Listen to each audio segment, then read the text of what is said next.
به نام خدا. با یک ویدیوی دیگه از گروه آموزشی مگا فری لرن در خدمت شما عزیزان هستیم. از سری آموزش های اوراکل این بار به سراغ بررسی لاجیکال کاندیشنز ها با هم دیگه خواهیم رفت.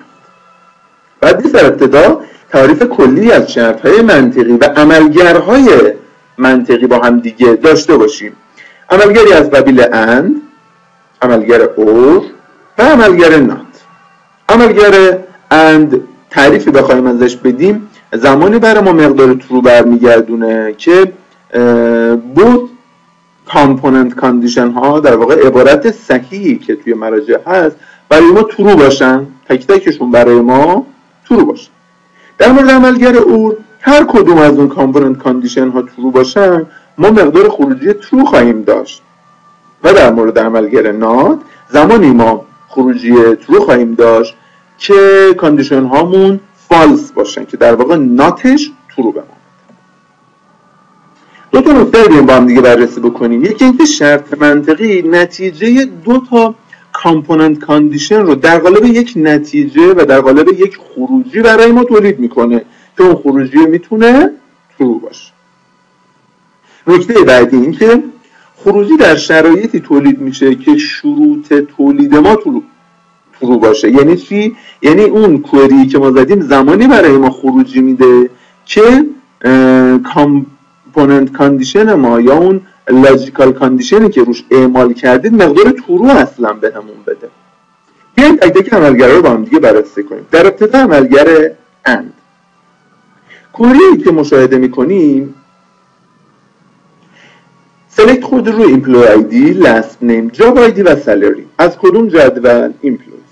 اما در قسمت ورکلوز چی آوردیم؟ گفتیم برو ایمپلوی آیدی، لاست نیم، جاب آیدی و سالری کارمندامون رو بیار با چه شرایطی؟ با دو تا شرط که توامان باید با هم دیگه باشه. یک، سالریشون بزرگتر مساوی 10,000 باشه و جاب آیدیشون، یعنی در داخل جاب آیدیشون کاراکترسترینگ من، حالا یا ابتدا یا انتها یا وسط جاب آیدی این وجود داشته باشه و این دو شرط چون از عملگر اند استفاده کردیم باید توامان وجود داشته باشه چون از عملگر اند استفاده کردیم. نکاتش هم که بخوایم مطرح بکنیم اینه که این عملگر شروط باید توامان صحیح باشن، تمامی شروط باید صحیح باشن تا ما بتونیم خروجی بگیریم. و دیگه این که اگه داریم از کاراکترسترینگ ها استفاده میکنیم میدونیم که کاراکترسترینگ ها حساس به بزرگی و کوچیکی هستن، به عبارتی کیس سنسیتیو هستن. اگر بخوایم جدول درستی از عملگر اند داشته باشیم همینطور که مشاهده میکنید وقتی یکی از کاندیشن ها تروه، کاندیشن دیگه هم تروه، اند به ما ترو میده. اگر یکیشون ترو باشه دیگری فالس باشه عملگر اند به ما مقدار فالس برمیگردونه و بقیه شرایط هم به هم میشه. عملگر بعدی عملگر اور. در مورد عملگر اور هر کدوم از شرایط صحیح باشه ما میتونیم ازش خروجی بگیریم. به عنوان مثال ایمپلوی آیدی، لاست نیم، جاب آیدی و سالری روشون سلکت خورده بازم از جدول ایمپلویز. حالا تو قسمت ورکلوز اومدیم گفتیم سالری یا بزرگتر مساوی 10,000 باشه، یعنی این کوئری هایی که این خروجی هایی که برای ما داری میاری یا سالریشون بزرگتر مساوی 10,000 باشه و یا توی جاب آیدیشون کاراکترسترینگ به هم چسبیده من در ابتدا یا وسط در انتها درصد گذاشتیم خارجشون وجود داشته باشه. پس یا این شرط صحیح باشه یا این شرط ما میتونیم تو خروجیمون ببینیم. جدول روسی عملگر اور هم همینطور که مشاهده میکنید هر کدوم از کاندیشن ها ترو باشن ما میتونیم از اور مقدار ترو بگیریم. ترو با ترو شده مقدارش ترو، ترو با فالس مقدارش شده ترو و همینطور بقیه شرایط دیگه.